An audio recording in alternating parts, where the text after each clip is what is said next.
Role. నమస్తే. నమస్తే అమ్మ. పెద్ద మీ పేరు సార్? తొళ్ళూరు మోహన్ రావు గారు. ఇప్పుడు కేసీఆర్ గవర్నమెంట్ చూశారు, ఇప్పుడు 1.5 year నుంచి రేవంత్ రెడ్డి గవర్నమెంట్ చూశారు. ఎవరు గవర్నమెంట్ బాగుంది సార్? కేసీఆర్ గారు గవర్నమెంట్లోనేమో అనూహ్యంగా అప్పులు చేశారు. దానికి వీళ్ళు చూసి అపరిమితమైన వాగ్దానాలు చేసి ఈ గవర్నమెంట్ కూడా ఫెయిల్యూర్ అయి ఉంది. జనంలో విపరీతమైన వ్యతిరేకత వచ్చింది. అది సామాన్యుడి మీద కూడా బర్డన పడింది. రేట్లు విపరీతంగా పెరిగినాయి, లివింగ్ కాస్ట్ పెరిగింది అవునండి. దానివల్ల ప్రజల్లో విపరీతమైన వ్యతిరేకత వచ్చింది.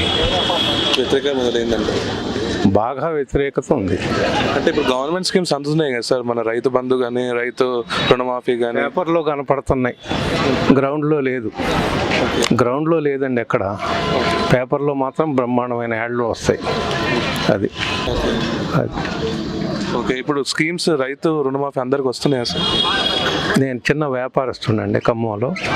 నాకు వ్యవసాయ భూమి లేదు, అంత ఇది లేదు. బయట చెప్పుకోవటం అయితే ప్రకటనలు బాగా వస్తున్నాయి, కానీ మాకైతే ఫుల్ఫిల్ చేయట్లేదు గవర్నమెంట్ అనేది భావన అయితే ఉంది. ఇప్పుడు మీ వ్యాపారస్తుల మీద ఏమైనా బర్డన్ పడుతుందా సార్ ఈ గవర్నమెంట్ వచ్చాక? మాకు వ్యాపారస్తులు హ్యాపీగా అయితే లేవండి. బర్డన్ అనేది లేదు, కానీ హ్యాపీగా అయితే ఎవరు లేరు.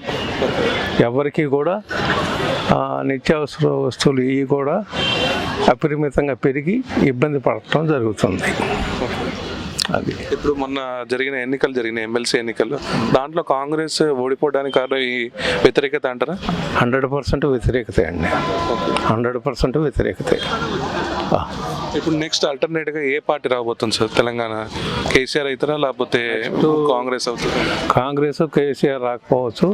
నెక్స్ట్ ఆంధ్రాకి మళ్ళీ కూటమి వస్తుంది అంటున్నారు కదా. బీజేపీ అను పవన్ కళ్యాణ్ తెలుగుదేశం కూటమి ఇక్కడ కూడా ఎంటర్ అవుద్ది, అవకాశాలు ఉన్నాయనేది జనరల్ టాక్, పబ్లిక్ టాక్. అది పరిస్థితి. ఇక్కడ ఓట్ శాతం ఉందంటారా సార్ ఈ కూటమికి? ఉందండి, బయటకు కనపడదు.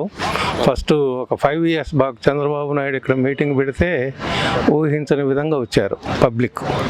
ఇక్కడ సక్సెస్ అయింది మీటింగ్. కూటమిలో సభ్యుడే కదా చంద్రబాబు నాయుడు, అందుకని. అయితే ఇక్కడ కూటమి అక్కడ ఆంధ్రాలో ఉన్నా ఇక్కడ తెలంగాణలో కాంగ్రెస్కి సపోర్ట్ ఇండైరెక్ట్గా అండ్ డైరెక్ట్గా కొంత లీడర్స్ ఇక్కడ సపోర్ట్ చేస్తారనేసి ఒక టాక్ నడుస్తుంది. ఇది ఎంతవరకు వాస్తవం సార్? ఇక్కడ లీడర్స్ ఎంత మటుకు చేస్తారని తెలవదులే, కానీ దీంట్లో కాంగ్రెస్లో ఉన్నోళ్ళు మొత్తం మళ్ళా రేపు కూటమికి వెళ్ళటానికి ప్రయత్నాలు జరుగుతాయి.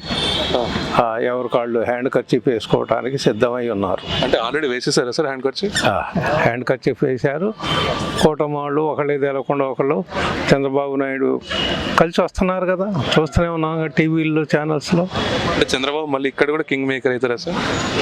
కింగ్ మేకర్ అవ్వచ్చు. ఆయన సీఎం కాకపోయినా బీజేపీ సపోర్ట్తో బీజేపీ వాళ్ళని గవర్నమెంట్ ఫామ్ అవడానికి ప్రొవిజన్ ఎక్కువ ఉంది. మొత్తానికి ఇక్కడ తెలుగు మళ్ళీ కాషాయం తెలుగు పసుపు మొత్తం ఫామ్ అవుతుంది అంటారు. అవకాశం ఉందండి, అవకాశం ఉంది. Okay sir, thank you. Right.